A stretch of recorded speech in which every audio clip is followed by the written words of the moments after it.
Part One, Chapter 5 of The Idiot. This LibriVox is in the public domain. Recording by Martin Geeson. The Idiot by Fyodor Dostoevsky. Translated by Eva M. Martin. Part 1, Chapter 5. Mrs. General Epanchin was a proud woman by nature.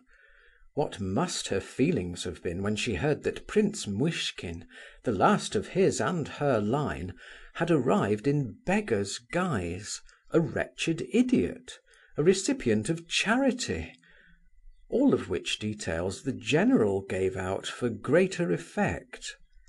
He was anxious to steal her interest at the first swoop, so as to distract her thoughts from other matters nearer home. Mrs. Epanchin was in the habit of holding herself very straight and staring before her without speaking, in moments of excitement. She was a fine woman of the same age as her husband, with a slightly hooked nose, a high, narrow forehead, thick hair turning a little grey, and a sallow complexion. Her eyes were grey and wore a very curious expression at times. She believed them to be most effective, a belief that nothing could alter. "What? Receive him? Now? At once?" asked Mrs. Epanchin, gazing vaguely at her husband as he stood fidgeting before her. "Oh dear me, I assure you there is no need to stand on ceremony with him," the general explained hastily. "He is quite a child, not to say a pathetic-looking creature. He has fits of some sort, and has just arrived from Switzerland, straight from the station, dressed like a German and without a farthing in his pocket. I gave him 25 roubles to go on with, and am going to find him some easy place in one of the government offices. I should like you to ply him well with the victuals, my dears, for I should think he must be very hungry." "You astonish me," said the lady, gazing as before. "Fits, and hungry too? What sort of fits?" "Oh, they don't come on frequently. Besides, he's a regular child, though he seems to be fairly educated. I should like you, if possible, my dears," the general added, making slowly for the door, "to put him through his paces a bit and see what he is good for. I think you should be kind to him. It is a good deed, you know. However, just as you like, of course. But he is a sort of relation, remember, and I thought it might interest you to see the young fellow, seeing that this is so." "Oh, of course, mamma, if we needn't stand on ceremony with him, we must give the poor fellow something to eat after his journey, especially as he has not the least idea where to go," said Alexandra, the eldest of the girls. "Besides, he's quite a child. We can entertain him with a little hide and seek in case of need," said Adelaida. "Hide and seek? What do you mean?" inquired Mrs. Epanchin. "Oh, do stop pretending, mamma," cried Aglaya in vexation. "Send him up, father. Mother allows." The general rang the bell and gave orders that the prince should be shown in. "Only on condition that he has a napkin under his chin at lunch, then," said Mrs. Epanchin. "And let Fyodor or Mavra stand behind him while he eats. Is he quiet when he has these fits? He doesn't show violence, does he?" "On the contrary, he seems to be very well brought up. His manners are excellent.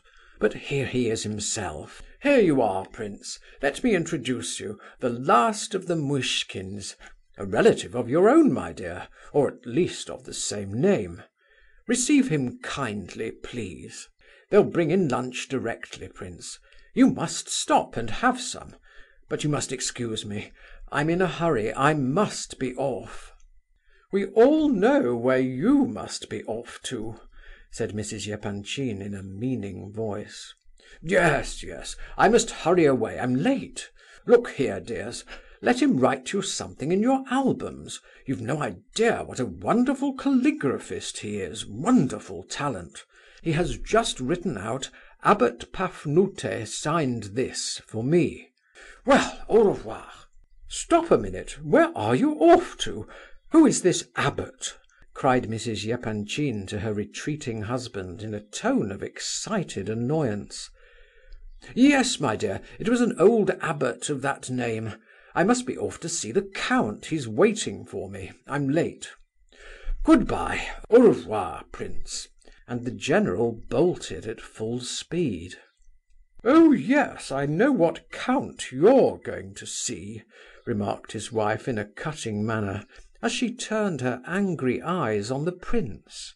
"Now then, what's all this about? What abbot? Who's Pafnute?" she added brusquely. "Mamma!" said Alexandra, shocked at her rudeness. Aglaya stamped her foot. "Nonsense, let me alone," said the angry mother. "Now then, prince, sit down here. No, nearer, come nearer the light. I want to have a good look at you. So now then, who is this abbot?"